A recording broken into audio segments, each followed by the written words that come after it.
Hey guys, Icy here. So I just wanted to share my interpretation for a PvP Warden Healer Heavy Attack Pet build setup that I was using during the Zerg Fest alongside SawmanUK, Is There No One Else, Captain Crunch, and some other folks. Now I can genuinely say that I did have a lot of fun in Cyrodiil, which I never say, so I hope we can do it again sometime in the near future.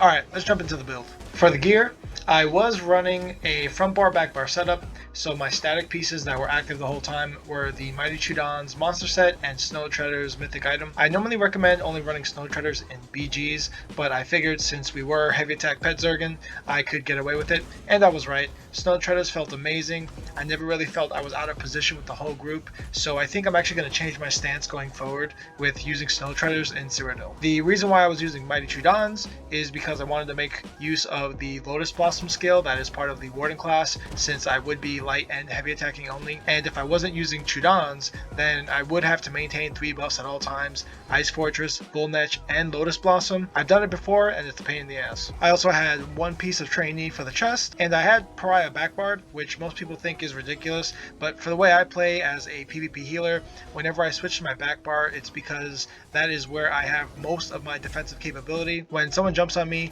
I swap to the backbar sorting board and tank them out as much as possible, so to me Pariah was a good choice here. Now for my heavy attack set, I was running the Wisdom of Anus set, which reads, whenever you heavy attack with a restoration staff, it will extend the duration of your major mending by 5 seconds, which will extend your total from 4 seconds to 9 seconds. And for what we were doing in the Zerg and what my focus was as a healer, I think this set was perfect for me. Now I'll list some other sets that you can easily run as an alternative to the Wisdom of Anus set: Destructive Mage, Galarian's Revenge, Infallible Mage, Scorian's Feast, Sunderflame, the Archmage, Thundercaller, and the Wise Mage. For champion points in the Warfare tree, I was running all mitigation nodes: Resilience, Duelist Rebuff, Unassailable, and Bulwark. The reason why I don't run Enduring Resolve on my Warden is because I can just cleanse the dots with my Bullnetch. In the fitness tree, I went with Boundless Vitality, Fortified, Rejuvenation, and Strategic Reserve. I ran Strategic Reserve because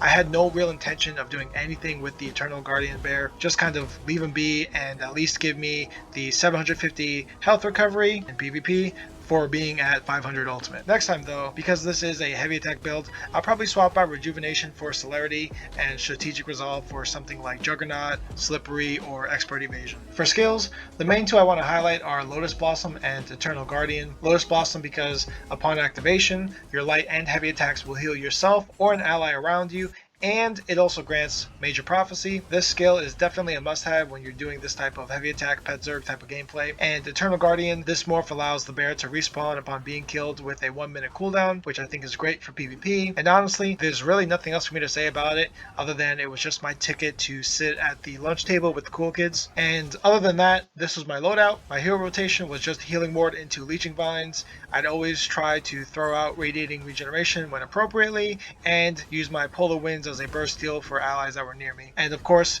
on the back bar, Frozen Device was mostly used for setting up traps at choke points. Alright, so what did I learn from all this? Heavy Attack Pet Zerg is fun as hell. I didn't really like the Eternal Guardian. Half the time I had no idea if the bear was even alive or not because I didn't even see him on the screen. So next time I think I'm just going to use the Bullnetch as my ticket to entry and then run Life Giver and Barrier as my front and back bar ultimates. And I'll also change my loadout to either of these two setups. I normally would have run Energy Orbs, but I didn't even have it morphed on the character that I was playing, which is why I stuck with Lingering Flare to give me major protection on the back bar. And my healing rotation would have been Healing Ward into Bursting Vines or Soothing Spores, or Leeching Vines, Healing Ward into Bursting Vines / Soothing Spores, which I'm sure would have been way more effective, but there was just so many people cross healing anyways that it wasn't really a concern of mine the day of. So that is my interpretation / version of a PvP healer heavy attack pet build. Let me know if you have any questions, and I'll catch y'all on the next one.